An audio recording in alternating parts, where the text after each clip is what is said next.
외모에 대한 자신감을 채우기 위해 받게 되는 미용 시술. 그러나 피부가 울퉁불퉁해지고 얼굴이나 몸에 뭔가가 불룩하게 솟아오르는 이물질로 인해 크나큰 마음의 상처를 입기도 합니다. 내 몸에 들어온 이물질, 없앨 수 있을까요? 이번 시간은 이물질 제거술에 대한 모든 궁금증을 하나하나 꼼꼼하게 제거해 보겠습니다.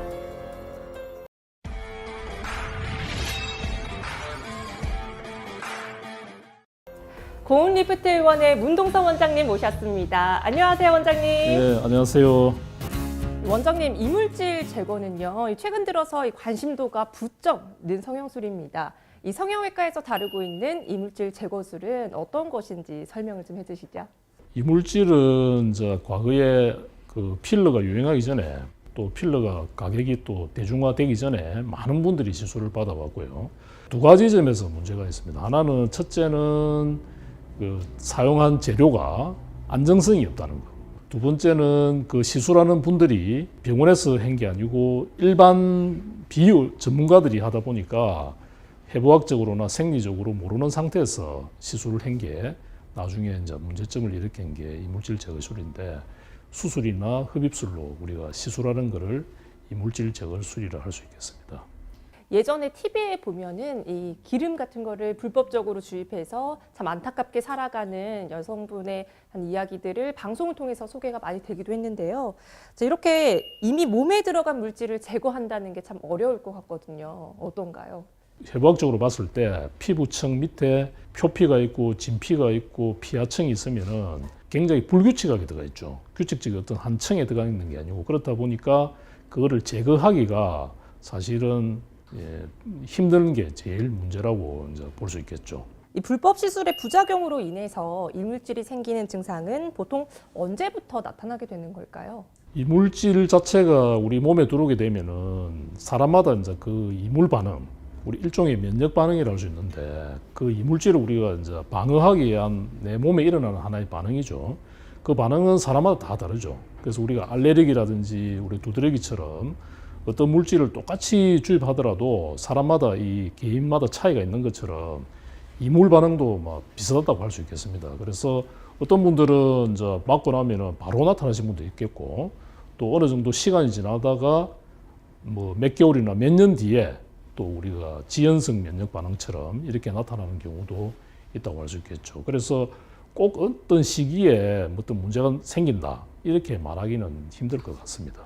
그러면 어떤 증상들이 나타나게 되는 걸까요? 이물질이 우리 몸에 들어오게 되면은 이물 반응이 생기게 되죠. 그 이물 반응이라는 거는 우리 몸에서 일어나는 하나의 그 염증 반응이라, 염증이 생기게 되면은 붉어지고 또 부어오르죠. 종창. 그 다음에 열이 나면서 통증이 생기게 됩니다. 그래서 그런 부작용이 생기게 되고, 그 염증 반응이 시간이 지나다 보면은 이제 저절로 없어지는 경우도 있겠지만, 그 염증 반응에 의해서 우리가 딱딱해진다든지, 또 그 딱딱해진 상태가 오래되다 보면 또 석회화가 일어나게 되고, 또 어떤 경우에는 딱딱한 게 그 무게에 의해서 또 우리 조직이 처지게 되는 그런 현상이 또 생기게 되겠죠. 네, 이렇게 이물질 제거술에 대해서 알아봤는데요. 자, 그렇다면 이물질 제거술의 효과에 대해서도 한번 알고 싶은데요.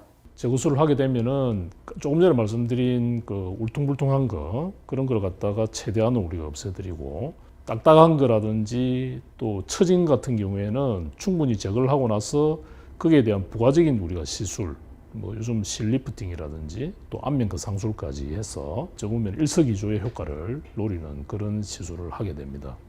네, 이물질 제거술과 또 추가적인 개선 방법을 통해서 이물질 제거술의 이 효과에 대해서 말씀을 해주셨습니다.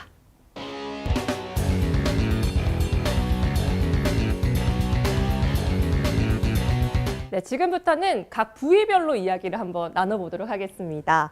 자, 이 환자분들의 고민도 다양할 것 같아요. 여러 부위에 따라서.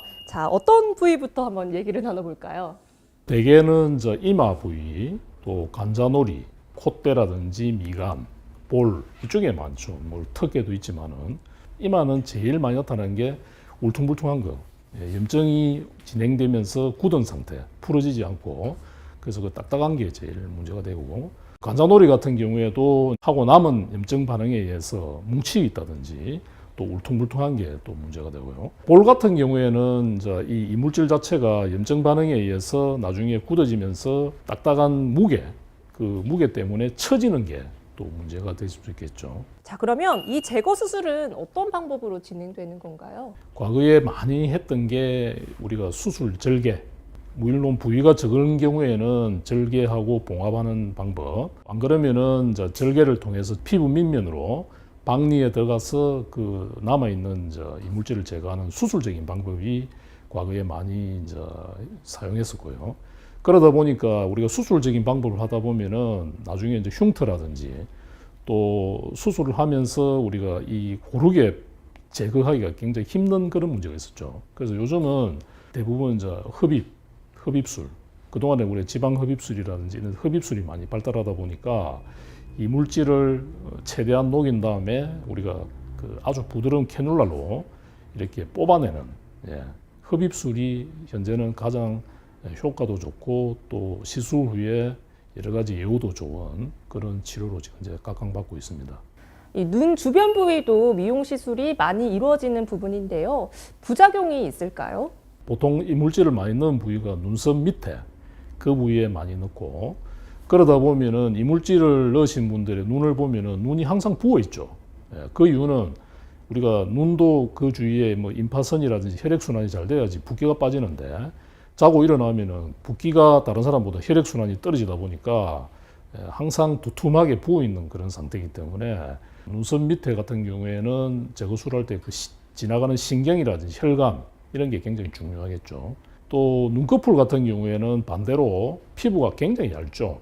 일반적으로 우리가 눈썹 피부보다는 뭐 한 5분의 1 내지 10분의 1 정도밖에 안 되다 보니까 그 얇은 피부를 상처를 주지 않고 흡입하는 또 테크닉이 필요한 시술이라고 할 수 있겠습니다. 볼이나 턱 쪽에도 이렇게 시술이 많이 이루어지는데요. 이 부위에 이물질로 인한 뭐 부작용이 있는지 그리고 또 수술 방법은 무엇인지 또 궁금하거든요.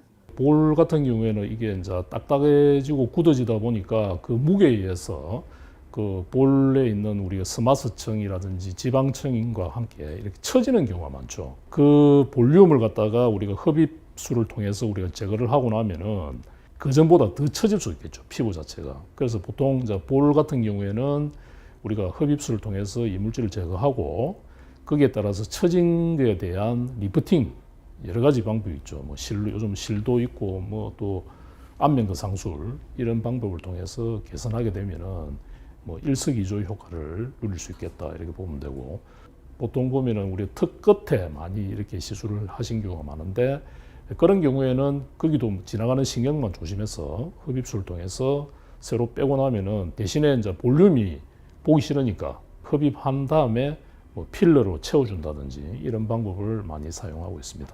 많은 여성분들이 그리고 저도 좀 원하기도 하는데요. 이 도톰한 입술을 원하는 여성분들이 많습니다. 그런데 이 입술에 불법 물질을 넣은 후에 나타나는 그런 증상들도 있을 것 같거든요. 염증 반응이 가장 많이 나타나는 부위죠.